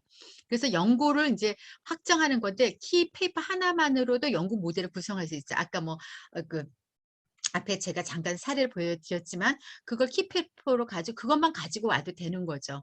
그러나 이제 연구 폭이 아주 좁아지니까 다양하게 아까 융복합 말씀드렸잖아요. 이 연구에서 이거 저기서 저거 근데 연결고리가 있으니까 A하고 B하고 연결고리가 있는데 B하고 D하고 연결고리가 있다면 A, B, D를 갖고 와서 제가 이렇게 할 수도 있는 거고 그렇게 조금 폭넓게도 그러니까 연구를 막 주제를 넓히라는 것이 아니라 연구의 내용에서 좀 풍부하게 가져가는 것을 말씀을 드리는 겁니다. 그래서 키페이퍼를 하나에서는 조금 좁고 한 3개 정도 키페이퍼를 두고서 연구를 하시면 어떨까 이제 그렇게 말씀을 드립니다. 자, 그 연구 모형들이 바로 이런 거죠. 지금 이게 제목이 뭐냐면 여기 보면 continued use intention, uses intention 그래갖고 지속적인 사용 의도예요. 근데 여기도 보면은 continuous intention 그리고 이것도 지속적인 사용 의도예요. 그런데 연구마다 이 종속 변수를 지속적인 사용 의도인데 A 페이퍼에서 나오는 거 이런 연구 지금 이 연구는 굉장히 전문 연구진들이 해서 모형이 요거 조금 복잡하죠. 이거는 저도 이 논문을 썼거든요. 제가 이제 서비스 퀄리티, 시스템 퀄리티, 인포메이션 퀄리티 해서 perceived usefulness에서 제가 이거 연구 많이 했어요. 근데 이거를 다 하면 너무 복잡하니까 여기서 몇 개만 갖고 와서 하기도 하고 또 이 논문에서 이것을 갖고 온 백데이터 논문에서 나오는 모형도 있어요. 그래서 그것을 가지고 해서 이게 서비스 시스템 인포메이션 품질을 가지고 그다음에 고객 만족도와 인텐션, 컨티뉴스 인텐션이지만 나중에 로열티까지 또 가요. 여기 또 하나 붙으면 로열티가 또 붙어요. 근데 지금 이 continued uses intention을 가지고 이렇게 다양한 모형들이 나오는 거죠. 그러니까 여러분들이 만약에 서비스 만족도라든지 서비스 재사용 또 재구매 또 창업 의도 뭐 이런 거 의도를 하죠. 예, 왜냐하면 지금 하고 있는 사람들이 질문하기 어려울 경우에 이제 의사나 의도 이런 것들을 많이 하거든요. 근데 여기서도 보면은 뭐 즉각적인 피드백이라든지 뭐 어떤 개인의 그 존중감을 얻게 한다든지 그다음에 반응이 빠른다든지 그것이 소셜 프레젠스 어떤 인제 사회의 어떤 존중감 그 자존감 이런 것을 키워주고 만족도 그죠? 소셜 커넥션에 대해서 그 어떤 요구도의 만족도가 높아가면 continued usage intention 지속 그러면 이거는 뭐냐 보니까 벌써 모바일 대 non 모바일이에요. 그러니까 이런 것들이 나죠. 소셜 커넥 immediate feedback 그다음에 feeling and privacy 그다음에 responsibility 그러니까 이게 보니까 SNS 모바일 도구에서의 그 구매 의도 이런 것들 인텐션이죠. 그 재사용 의도 이런 거예요. 근데 여기에서 보면 여기도 똑같이 컨티뉴언스 인텐션인데 컨텐트 퀄리티, 서비스 퀄리티, 소셜 이렇게 해요. 이거는 뭐냐면은 그 안에 있는 내용 정보가 어떻게 전달되는가 환경하고 컨텐츠 자체하고 이런 것들을 가지고 구매한 거고 이거는 뭐죠? 그 컨텐츠 서비스 환경에서 많은 사람들이 SNS로 이렇게 서로 이렇게 교류하잖아요. 그런 측면에서 본 거예요. 둘 다 의미가 있어요. 이것도 모바일에서 콘텐츠 서비스 퀄리티 그 상품 퀄리티를 할 때 이렇게 할 수 있는 거죠. 그러니까 제가 지금 드리고 싶은 말씀은 똑같은 키워드더라도 여러분들이 보시고자 아까 뭐 상업 성공 요인, 뭐 결정 요인 막 이렇게 이게 나오잖아요. 그래도 어떤 측면에서 보느냐에 따라서 독립 매개 변수, 뭐 조절 변수들이 다 바뀌어지는 거죠. 여기서 보면 SNS 플랫폼 퀄리티, 컨텐트 퀄리티, 서비스 퀄리티, 소셜 인텐션 퀄리티죠. 근데 여기서는 그중에 SNS 중에서 상호작용과 커뮤니티에 관련 걸 가지고 온 거고 이거는 그 안에서 이루어지는 콘텐츠 내용도 중요하잖아요. 그 내용이 또 전달되도록 하는 환경도 중요하잖아요.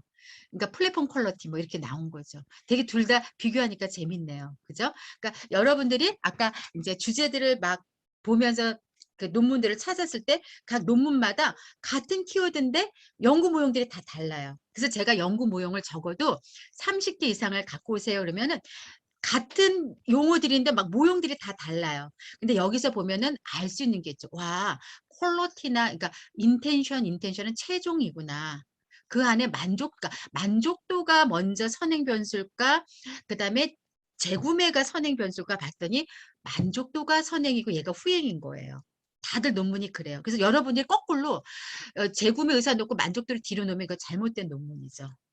그죠? 그래서 이 화살표와 이 순서들도 매우 중요하다. 이렇게 보시면 되겠습니다. 그러니까 이제 잘못된 논문들 보면요. 선행 후행이 바뀌어서 갖고 오는 경우들이 많아요. 그래서 그걸 막 조정해 주거든요. 네. 상식선으로 헷갈릴 경우들이 있어요. 그러면 선행 연구들을 보고 화살표 순서 이런 거 잘 봐야 되는 거죠. 자, 여기도 똑같아. 인텐션이에요. 그죠? 근데 이거는 조금 다른 것 같아요. 그죠? 아까는 그 SNS 그런 것보다는 그죠? perceived usefulness 얼마나 그 유용성이 있는지 지각된 유용성 그다음에 intention인데 we intention이에요. continuous intention, social commerce intention 이렇게 나와 있네요. 그러니까 이게 이제 지속 사용 의도 뭐 이런 건데 요거는 조금 아까 앞에 논문하고 조금 다른 거예요. 근데 이것도 보니까 유지, interpersonal connectivity 그리고 상호작용, 사람 간의 상호작용 이것도 어쨌든 상호작용과 관련된 그렇지만 그래서 위 인텐션인가 봐요. 예. 이것도 위 인텐션이란 말 굉장히 요즘에 근간에 새롭게 나온 말이거든요. 이것도 되게 재미있는 모형이죠. 그러니까 아까 인텐션에 가지고 이런 모형 만들 수 있고 앞에 2개 모형 만들 수도 있는 거죠. 여러분들의 주제와 가장 근접한 것을 키 페이퍼에 있는 모형을 가지고 연구를 해야 되겠죠.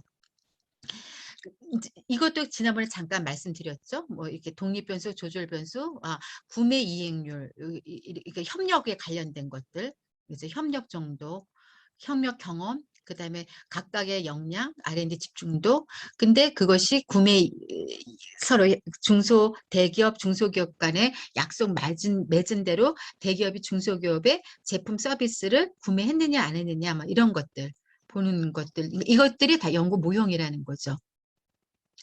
자, 그러면 그런 연구 모형 가지고 사실은 가설을 만드는 거예요. 자, 연구 모델에서 설정해서 가설을 제시를 하는데요. 가설 수립할 때 이론적 기반이 반드시 제시된다. 당연하죠. 연구 모형 그냥 만드는 게 아니죠. 연구 모형 자체가 이론적 그 기반에서 탄탄하게 만들어진 거고, 그것을 화살표에 대한 얘기를 이제 말로 글로 쓰는 거죠. 자, 여기서 보면 이렇게 돼 있어요. 아, 그러면 학습 사회 이론, 비행 친구와의 교류가 이 교류 정도가 청소년이 경험한 비행 행동에 영향을 미친다. 어떻게 영향을 미칠 것인가?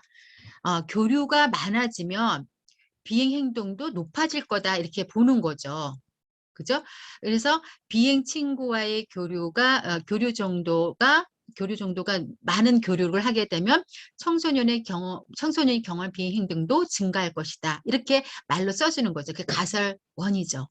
그러니까 모형 쓰고 가설. 가설 2는 뭐죠? 자기 통제력이 높으면 비행 행동이 높아질까요? 낮아질까요? 일반적으로.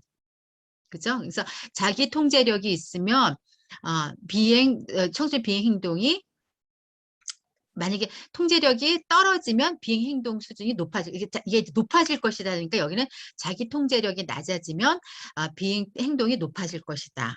그리고 이런 자기 통제력은 비행 친구 교류와 이런 비행 행동 간에 어떤 매개하여 가지고 정의 영향을 미칠 것이다. 이렇게 한 것이 가설 3이 되는 거죠.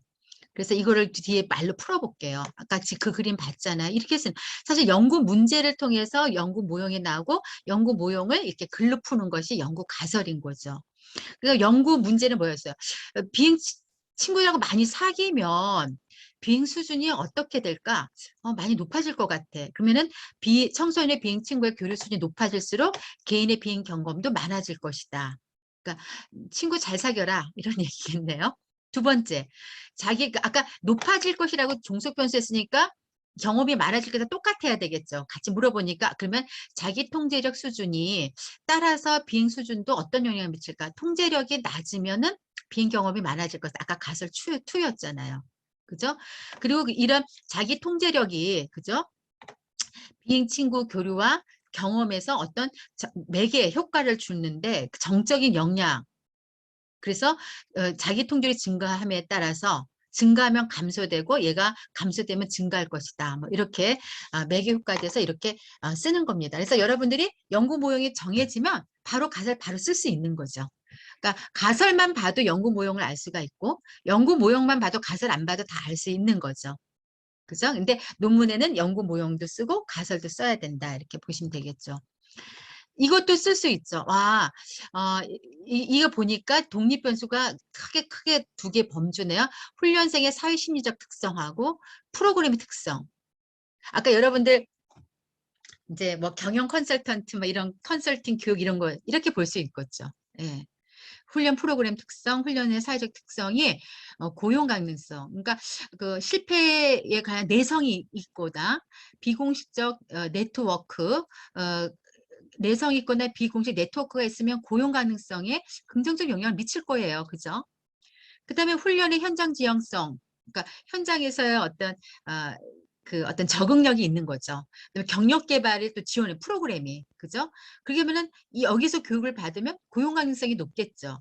그래서 이 네 가지가 고용 가능성이 높을 것이다. 이게 쭉쭉쭉쭉 이렇게 들어가는 거고, 학습 몰입을 잘하는 친구들은 아무래도 이제 학습의 성취도가 높아지니까 고용 가능성이 높겠다.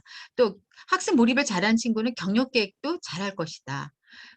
그리고 경력 계획을 잘하면 고용 가능성이 높을 것이다. 그래서 이 조금 복잡하지. 이건 박사 논문에 이제 이렇게 좀 복잡하게 쓰지만 결국 변수들을 조금 더 추가하고 좀 복잡하게 하는 거죠. 왜냐하면 연구의 상관관계들을 조금 더 몇 차원 돌려서 보려고 하니까 그게 박사 논문이죠. 석사 논문은 뭐 요것만 써도 되죠. 요것만 요렇게 띄어가지고. 근데 그때 말했죠. 띄어가지고 각각 하는 게 아니라 그랬죠. 사실은. 예. 근데 이제 석사 논문에 요만큼 써도 되는데 일부러 해놓고 이거 띄우고 따로따로 하는 거 그런 건 안 된다 그랬죠. 그래서 이거 가지고 이제 이런 가설을 만드는 거죠. 이렇게 여기는 이렇게 한꺼번에 첫째 훈련의 실패 내성, 아까 독립변수, 비공식적 네트워크, 훈련 현장 지향성, 경력 개발 지원, 학습 몰입 경력 개혁.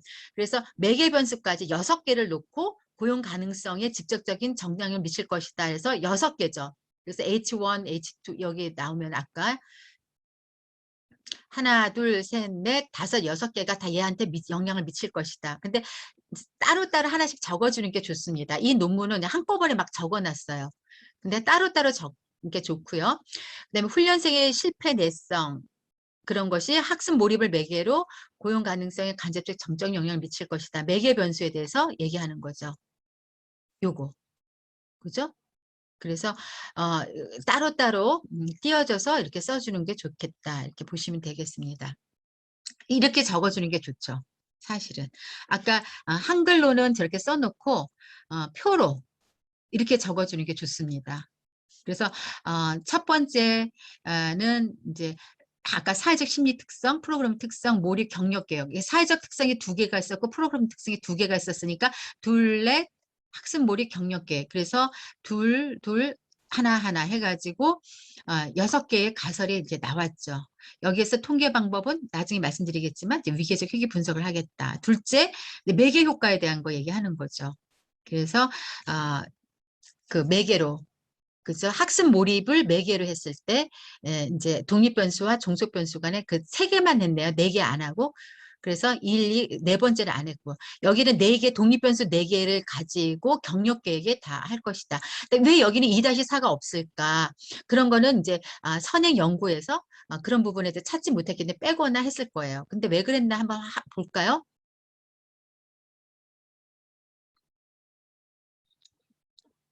매개 효과가 하나, 둘, 얘는 뺐네요. 실패 냈어. 그러니까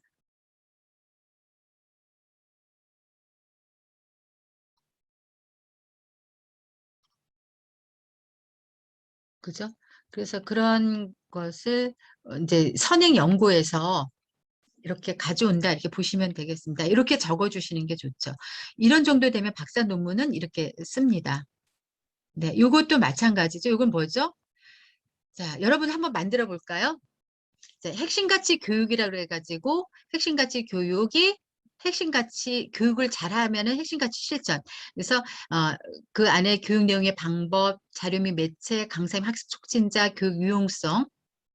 그래서 핵심 가치 교육의 교육은 핵심 가치 실천에 긍정적인 영향을 정의에 영향을 미칠 것이다. 이게 1이겠죠. 근데 조절 변수를 2개나 넣네요. 그래서 핵심 가치 전개 활동은 핵심 가치 교육과 핵심 가치 실천의 조절 효과를 가질 것이다. 뭐 이렇게 써주는 거죠. 그리고 핵심 가치 교육과 핵심 조직의 신뢰는 핵심 가치 교육과 핵심 가치 실천의 관계를 조절할 것이다. 그래서 조직 신뢰가 높으면 높을수록 그러니까 이제 핵심 가치 교육이 있었는데 이 실천할 때 조직 신뢰가 있으면 제도적 신뢰, 수적 신뢰가 있으면 핵심 가치 실천에도 더 긍정적 영향을 미칠 것이다. 뭐 이런 보는 거죠. 매개로 해서. 네. 그래서 이렇게 직접 하는 것보다 요게 더했을 때 더 점수가 커지는 거죠.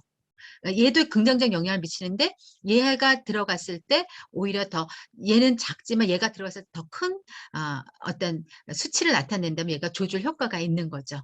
네, 그렇게 이제 연구 가설을 쓰게 됩니다. 자, 이제 여러분들 이제 모형까지 이제 아셨어요. 그러면 이제 잠깐 연구 대상에 대해서 연구 대상 너무 중요하거든요.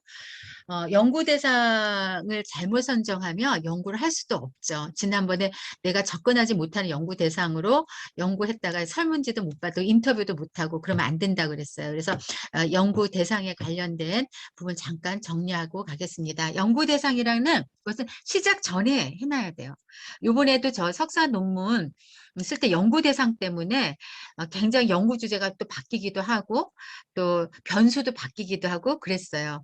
그러니까 이 설문을 누구한테 받을 수 있을 것인가. 그러니까 처음에는 요번에 여러분들 설문지 김성희 원우님 거 했잖아요. 그게 이제 시니어에 대한 손놀이 유희, 치매 예방 프로그램이 뭐 삶의 질에 영향을 미치는 뭐 요인 뭐 이런 거였는데 인지 능력 향상과 그런 거였는데 시니어 대상 그러 보니까 시니어에 대한 그 정의가 있잖아요. 지금 50세부터라고 또 하는데 또 일반적으로 치매와 관련되면 65세 이상이고 막 이러니까 그 65세 이상으로밖에 설문을 못 받는단 말이죠. 그럼 좀 문제가 되잖아요. 그래서 시니어를 떼자. 그래서 그냥 손놀이 유입으로 이렇게 되는 거죠. 그러니까 사실은 받을 수 있으면 제일 좋죠. 그러면 시니어 넣고 연구하는 거 굉장히 좋은데 현실적으로 시니어만 대상으로 해서 설문 200장을 받기는 쉽지가 않거든요. 그리고 이제 본인들이 설문을 받을때 원래는 이렇게 시니어 하겠다면 정말 찾아서 시니어 찾아가지고 200명 찾아서 할 수도 있어요. 근데 이제 우리가 이제 시간 여러 가지가 부족하니까 설문을 잘 받을 수 있는 것을 해서 좀 조정을 합니다. 근데 이제 이 제가 지금 말씀드린 거는 그냥 우리가 이제 빨리 논문을 하기 위해서 연구 대상이 있어서 연구 주제를 이렇게 바꾼 케이스긴 하지만 근데 연구 주제 정할 때부터 어쨌든 연구 대상을 충분히 고려해 가지고 연구 주제를 정해야 된다 이렇게 보는 겁니다. 연구에 참여한 사람, 연구 결과 매우 중요한 역할을 하는 사람이죠. 아까 MZ세대 얘기했었고 시니어 세대 얘기했거든요. 그러면 MZ세대들에 대한 연구면 진짜 MZ세대들에 대해서 설문조사를 해야 되는 거고 시니어는 또 시니어들에 대해서만 또 설문조사를 해야 되니까 여러분들이 만약에 그 두 연구를 하신다면 내가 충분하게 MZ세대들한테 모집단에서 충분하게 이제 신뢰받을 만한 샘플을 내가 가지고 조사할 수 있을 것인가 그것까지 염두를 해야 되는 거죠. 시니어도 마찬가지고요. 근데 MZ세대 하는데 막 5, 60대 애들한테 설문 받고 그러면 안 되잖아요. 예. 그러니까 연구 대상인데 이거 굉장히 내가 뭐 누구한테 어느 집단에서 연구를 설문지를 받을 것인가부터 이제 잘 염두에 둬야 된다. 이렇게 말씀드리겠습니다. 연구 가설을 검증하기 위해 필요한 연구 대상에 대해 누구를 선정하며 어떤 방법으로 자료를 수집하며 몇 명을 수집하느냐 이런 것도 중요하죠. 그죠? 조금 이따 말씀드리겠습니다. 이게 어떤 방법으로 자료 수집, 이거 매우 중요하죠. 네. 이거 간단하지만 샘플, 그다음 표본, 추출 방법이라고 할 수 있겠습니다. 그다음에 연구 대상 선정이 어떤 방법에 의해서 이루어진 상세 기술이어야 돼요. 왜냐하면 우리가 모집단이 이렇게 많은데 그 중에서도 이런 샘플을 정했다는데 그 샘플 자체가 바이어스, 그죠?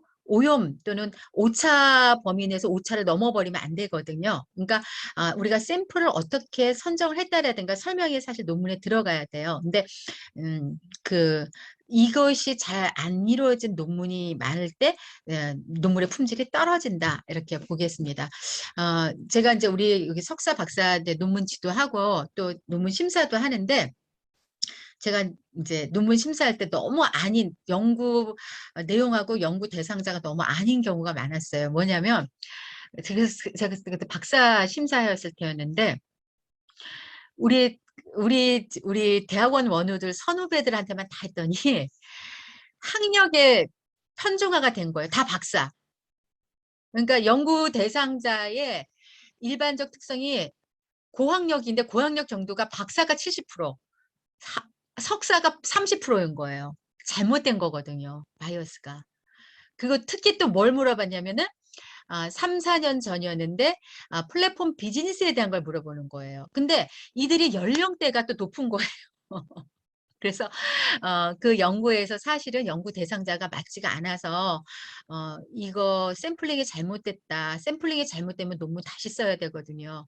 근데 그거 사실은 리젝트 요인이 되는데 쪼끔 다른 것을 쪼끔 바꿔 가지고 리젝트하지 않고 통과하도록 했는데 그런 것들이 초창기에 염두 못하면 내 연구 내용하고 연구 대상자가 완전히 달라서 내 연구 내용과 상관없는 사람의 답 데이터를 가지고 연구 결과를 냈기 때문에 잘못된 연구가 될 수 있다. 그런 것도 여러분이 같이 염두에 주시면 되겠습니다. 그러니까 인제 일반적 실험 연구에서는 무작위 할당 방법을 사용한다. 무작위 지금 제가 말씀드린 대로 난수표 같은 거 무작위로 그러니까 그냥 내 마음대로 하는 것이 아니라 사실 무작위는 난수표를 통해 가지고 하는 것들 사실 지금 그렇지 못하고 있죠. 예. 그러나 그럼에도 불구하고 어떻게 표집을 했다라든가는 반드시 연구 대상 표집 방법은 적어 줘야 된다. 얘기를 해 주면 되겠습니다. 그래서 요거 한 사례예요. 예. 이 논문 제가 지난 시간에 다 보내 드렸던 것 같은데 이제 어떤 거냐면은 특성화고 이 연구 대상은 전국 특성화 고등학교 취업지도 담당자다. 모집단 얘기해 주는 거예요. 그죠? 그랬더니 특성화 고등학교가 전국에 475 개구나. 475 개국 학교에 다 물어봐야 되네? 근데 취업 지도가 각 학교마다 2명 내지 4 명이라는 거예요. 그러면 475에 2명 내지 4명 하니까 한 1,425명 정도 된다라는 거예요. 그럼 1,425명 설문 받으려면 엄청 힘들어요. 그럼 이걸 다 모집단으로 전수조사할 것이냐. 그거 꼭 샘플링이 많다고 좋은 거 아니거든요. 샘플링이 많으면요. 오히려 더 그 신뢰가 떨어지는 경우도 있어요. 그래서 적정한 샘플이 중요하거든요. 그래서 그건 나중에 얘기해 줄게요. 근데 인제 1,425 명에 다 안 하는데 그러면 여기에 보니까 특성화 고등학교가 농업계, 공업계, 상업계, 가사실업계, 수산해양계 뭐 이렇게 구별이 있다라는 거예요. 근데 475개 중에 어떤 게 많을까요? 상업고등이니까 많을 것 같아요. 그죠? 그러니까 이런 여기에서 그 1,425 에서 적절한 샘플 수가 보니까 한 200명 내지 300명 정도 된다. 인제 가장 신뢰도를 높일 수 있는 샘플 수 이런 거는 인제 연구자들이 얘기해 주고 그거 갖고 오면 되거든요. 300명 정도 된다. 그럼 300명 정도를 상업계에서 여기서 다 똑같이 50, 50, 50, 50 이렇게 뽑느냐? 그건 아니라는 거죠. 상업계가 많으면 상업계에서 샘플 수를 더 많이 해야 되잖아요. 그죠? 근데 어쨌든 모집단을 이제 475 개에서 뭐 어디 취업 교사가 없는데 빼고 하니까 466 개국에서 1,398 명으로 선정했다, 모집단. 근데 1,398 명으로 선정하는 게 아니라는 거죠. 그래서 층화 비율 표준. 그러니까 각각 농업계, 상업계 거기에 비율에 비유해서 비례해 가지고 300 명을 뽑으면 300 명의 비율대로 사람들을 뽑았다 하고 나오는 거예요.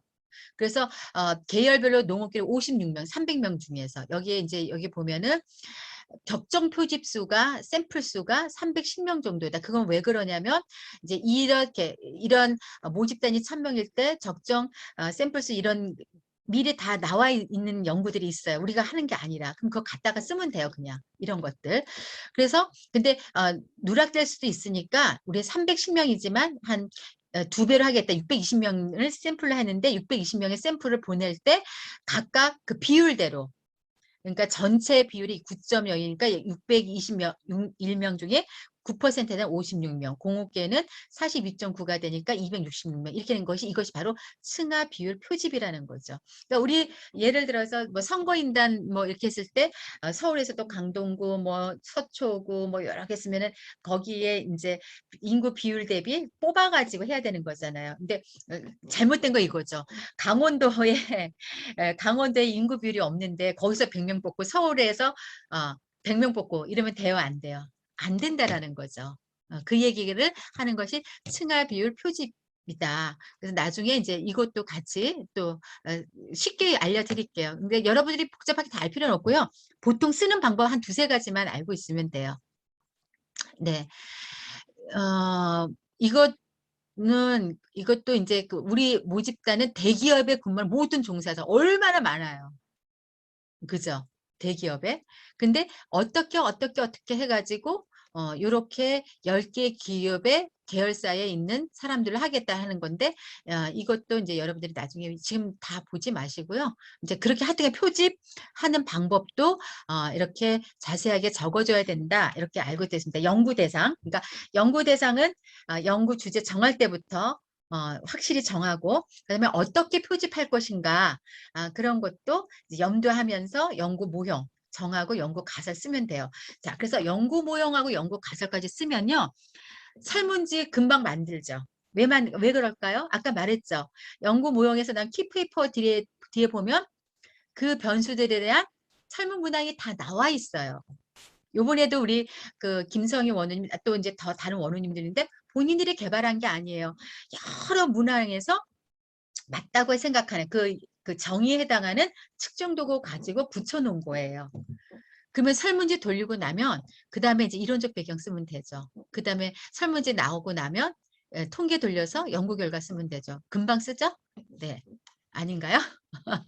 금방 씁니다. 근데 이제 여러분들이 이제 기본적으로 측정 도구가 아까 말한 설문 문항이에요. 근데 우리가 보통 질적 연구를 안 하고 양적 연구라고 해요. 양적 연구는 데이터를 수집해 가지고 이제 가설을 증명하는 거고 양적 연구라고 하는 것은 문헌 조사라든지 인터뷰라든지 실험 이렇게 봐가지고 하는 실험도 질적 연구가 있고 양적 연구가 있네. 어쨌든 문헌 조사, 그다음 인터뷰, 그래서 이제 근거 이론 뭐 이런 그 방법들이 있어요. 근데 우리 그 보통 사회과학 쪽도 대부분의 이런 질적 연구는 우리 학교는 질적 연구 통과 안 시키죠. 그래서 양적 연구 시키죠. 그래서 여러분들이 양적 연구 데이터를 수집해 가지고 이제 가설을 검증하는 그런 양적 연구를 하기 때문에 이제 데이터 수집 방법, 데이터 수집을 하기 위해서 측정 도구 만드는 방법, 그것이 바로 설문지 만드는 방법. 그래서 그거 가지고 통계 방법, 그래서 통계 결과치를 가지고 여러분들이 해석해서 재현하는 거, 이런 양적 연구를 한다. 측정 도구 왜 해요? 서베이 하려고. 그죠? 알아내야 돼. 데이터를 갖고 와야 되니까. 측정 도구는 설문지를 말하는 거예요.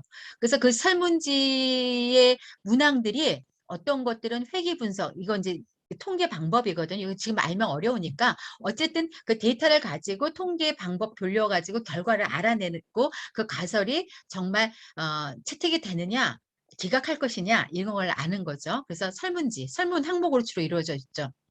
그러니까 그 보면은 이제 관찰 대상에 대한 속성에 대해서 수치를 부여해야 되죠. 1번, 그러니까 여러분들이 번호에 체크해 주세요 하면 이렇게 1번, 2번, 3번, 4번 하면은 그 예를 들어서 만족도가 얼마 됩니다. 어떤 사람 5번 하고 어떤 사람 3번 체크했으면 평균값은 4잖아요.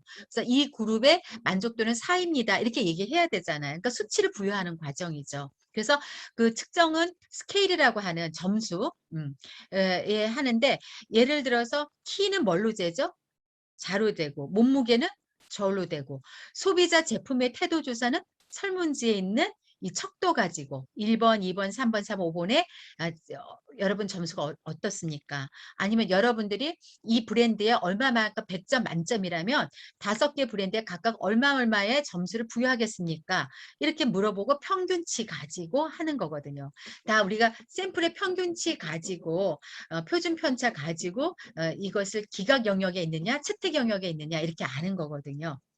그래서 이제 측정 도구 아까 설문지 나름대로의 그 규칙을 척도라고 한다 이렇게 보는데 그 척도가 상당히 달라요. 같은 숫자라도 그걸 말씀을 드릴게요.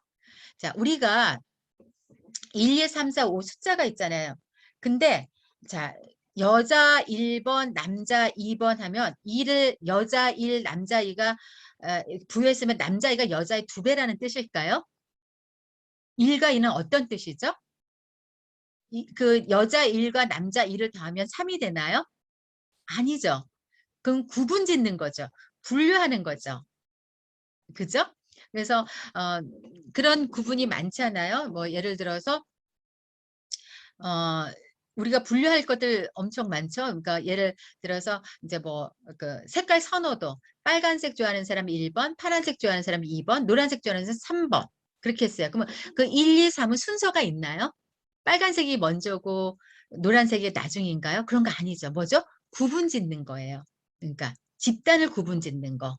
그런 거 지금 남자 여자 색깔 좋아하는 선호도 예를 들어서 여러분들이 커피 종류를 좋아하는데 카페라떼 1번, 뭐 모카라떼 2번, 뭐 3번 아이스 아메리카노 3번 뭐 이렇게 하면 그것도 다 뭐예요? 구분 짓는 거예요. 그죠? 그래서 그렇게 구분을 하는 목적으로 있는 1번, 2번은 뭐예요? 명목 척도라 그래요. 1, 2는 구분 짓는 거지 크기를 말하는 거 아니죠. 더할 수도 있는 것도 아니죠.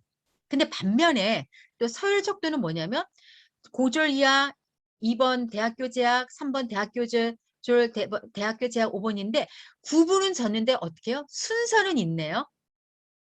이제 그 학년에서 고학년까지. 그렇죠. 순서가 있네요. 그래서 이걸 순서가 있으니까 서열이 있죠. 초, 중, 고. 또 그런 여러 가지 순서 정할 수 있는 거 많죠. 예를 들어서 뭐 순서를 또 서열로도 할 수 있는 것들 수입도 순서로 할 수 있죠. 그냥 100만 원 이하, 100에서 200만 원 이하 뭐 미만, 300에서 400만 원 미만 뭐 이런 것도 순서는 정해졌어요. 1번, 2번, 3번, 4번이. 구분은 근데 아까 여기 순서 있는 거 아니죠. 남자가 1등인가요? 그건 아니죠. 그죠? 그래서 이것을 구분을 졌는데 순서가 있어요. 그래서 여기에 2하고 여기 1은 달라요. 여기에 2하고 여기에 2는 달라요. 똑같은 숫자라도 다르다는 얘기예요. 그러니까 여러분들 설문 문항에서 1, 2, 3, 4, 5 막 체크하잖아요. 1 막 하는데 어떤 경우에는 여러분 인구 통계학적 변수에서 성별을 구분해 주세요. 1 적고 그다음에 여러분들 학력에 대해서 초중고 나서면 3 뭐 적고 근데 거기에서 앞에서 말한 1하고 뒤에서 말한 3은 절대로 다른 의미가 있는 거죠. 앞에서는 명목척도, 뒤에서는 서열척도예요. 근데 이게 왜 중요하냐면 명목척도이냐 서열척도이냐에 따라서 통계 방법이 완전히 달라져요. 그래서 명목척도에서는 어떤 통계 방법을 쓸 수가 없고요. 서열척도에서도 어떤 통계 방법을 쓸 수가 없어요. 그래서 우리가 이 척도라는 것을 알아야 돼요. 그래서 좋은 척도를 쓰기 위해서 어떤 경우에 이렇게 이런 식으로 묻는 것보다는 좋은 척도라는 것은 더하고 빼고 연산을 할 수 있는 척도를 써야지 더 많은 좋은 통계 방법들을 쓸 수가 있거든요. 그러나 명목 척도나 서열 척도도 의미가 있어요. 예. 근데 불어 아까처럼 이제 그 더하고 빼고 연산할 수 있는 척도를 막 명목 척도를 물어보고 그건 아니라는 거죠. 예. 그래서 이거 설문 문항 만들 때 이거 굉장히 중요한 겁니다. 근데 등간 척도라는 게 있어요. 등간 척도는 뭐냐면 간격이 일정해요. 아까는 서열 척도는 초등학교하고 중학교하고 고등학교였는데 1, 2, 3 서열은 있지만 초등학교하고 중학교하고 중학교하고 고등학교하고 간격이 일정한가요? 뭐 3년이라면 일정할 수도 있지만 그죠? 간격이 일정한 건 아니잖아요. 초등학교에서 중학교에서 고등학교 고에서 이게 딱 2배라고 할 수 있나요? 그건 아니죠. 앞에서는. 근데 등가 척도는 이제 이렇게 예를 들어서 우리 이런 거 많이 설문 봤잖아요. 1, 2, 3, 4, 5. 이게 등가 1하고 2하고 3하고 4하고 5 이렇게 5점 척도라고 하는데 이거는 어떻게 해요? 일정하다고 보는 거예요. 그래서 2는 1번보다 2배예요. 3은 1번보다 3배예요. 예, 이런 것을 우리가 등간 척도, 이런 뭐냐 간격이 일정해요. 그러니까 이번에 이건 뭐냐면은 분류도 나 안 좋아, 난 좋아 분류도 했고 순서도 있고 그 좋아하는 정도도 어떻게 해요? 일정한 간격이다 이렇게 보는 거죠. 이번 캐나다 여행에 만족하셨으니까 이렇게 하는 게 좋겠어요? 아니면 캐나다 여행에 대해서 만족했었으니까 1번 만족, 2번 불만족. 이거는 아까처럼 명목 척도로 물어보는 거죠. 명목 척도로 물어보는 게 좋을까요? 등간 척도로 물어보는 게 좋을까요? 등간 척도로 물어보는 게 좋아요. 그러니까 여러분들이 캐나다 여행에 만족했으면 여러분 스마트폰에 만족했으니까 만족도를 이제 물어보려고 할 때 명목 척도로 물어볼 수도 있고요. 사실은 아까처럼 서열 척도도 물어볼 수도 있고 이렇게 등간 척도로 물어볼 수도 있어요. 서열 척도로 물어볼 수 있는 거는 이제 스마트폰이 뭐 갤럭시도 있고 스마트폰이 있고 뭐 예전에 딴 것도 있으면 LG도 있으면은 그 순서를 그냥 이렇게 적어 놓는 거죠. 1번. 그러니까 해놓고 좋은 대로 순서를 여러분이 정하세요. 이렇게 할 수가 있거든요. 그러면 어떤 사람은 스마트폰을 1번, 갤럭시를 2번, 3번 LG, 베가폰을 3번 이렇게 할 수 있고 어떤 사람은 갤럭시를 1번 이렇게 그 순서를 정해 놓는 거죠. 그건 서열척도예요. 그때 1, 2, 3은. 그런데 얼마나 만족합니까 해놓고 스마트폰을 갤럭시를 1번부터 5번까지 해서 만족도 체크하고 아이폰을 1번부터 5번까지 이렇게 등간 척도를 해놓고 이렇게 체크하게 해놓고 LG 베가를 1번부터 5번까지 해놓고 체크하게 해놓으면 등간 척도가 되는 거죠. 근데 이렇게 등간 척도를 물어봤을 때 더 많은 좋은 고급 통계 방법을 쓸 수가 있어요. 그러니까 연구 방법을 좀 알면 대부분 서열 척도를 등간 척도로 쓰려고 하는 거죠. 아까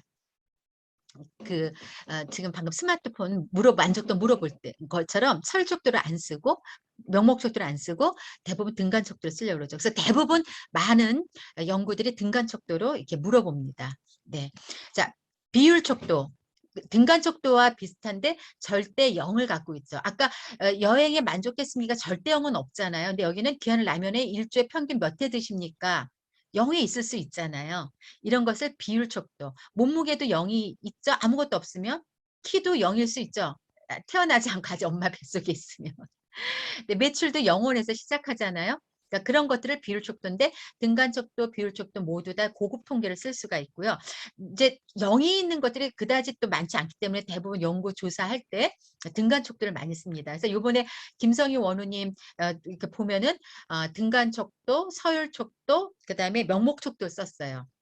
근데 비율 척도를 쓸 경우도 있어요. 네, 여러분들의 수입이 얼마 됩니까? 그냥 쓰게 만드는 거죠. 근데 요번에 제가 돌렸던 것에서는 서열 척도로 했죠.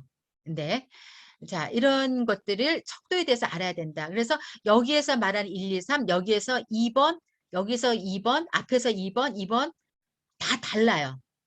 그죠? 그래서 여러분들이 설문 조사할 때 1, 2, 3, 4가 다 다르다. 그래서 설문지를 딱 보고 이거는 명목척도의 1, 2, 3, 4네. 이거는 서열척도의 1, 2, 3, 4네. 이건 등간척도 1, 2, 3, 4네. 이렇게 여러분들이 보실 수 있어야 되는 거죠. 자, 거의 수업이 다 끝나버렸네요. 시간이. 그래서 요것만 하고 이제 마치겠습니다. 설문지 분석 방법을 쓰면서 되도록이면 등간 비율 척도로 질문을 만드는 것이 좋다.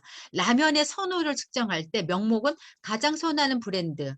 그냥 이렇게 해놓고 체크하게 해놓고 선호 순위를 쓰게 만드는 거, 이건 서열. 등간은 아까 선호 정도 각각 브랜드마다 1, 2, 3, 4 해놓고 체크해놓고 그다음에 각 브랜드의 상대 100점일 때 점수를 부여하세요. 그러면은 그 비율 척도가 되는 거죠. 네. 이게 명목 척도, 서열 척도, 순서를 표기해달라. 1번, 2번, 3번, 4번. 선호분은 다음 중 뭡니까 하면 동그라미 치게 하는 거, 체크하게 하는 거. 그 다음에 아까 아주 이거 각각 이렇게 이걸 3일에 체크하게 하는 거 이것이 등간. 이렇게 물어보는 게 선호도, 뭐 충성도, 만족도 이렇게 표시해야 되는 게 좋다. 그 다음에 아까처럼 비율 척도는 100점을 했을 때 저는 이제 연구조사할 때 이렇게도 많이 하거든요. 만족도 할 때. 이것을 100으로 했을 때 각각의 어떤 부서에서 했던 서비스 만족도를 점수를 보여주는 교무처, 뭐 기획처 점수 내게 하죠. 굉장히 피말리는 거죠. 이렇게 하게 되면. 그래서 이렇게 설문 항목을 정한다. 그래서 측정 도구에서 여러분들이 알면은 이제 설문지를 만들 수 있는데 설문지에 대한 것은 이제 다음 시간에 하도록 하겠습니다.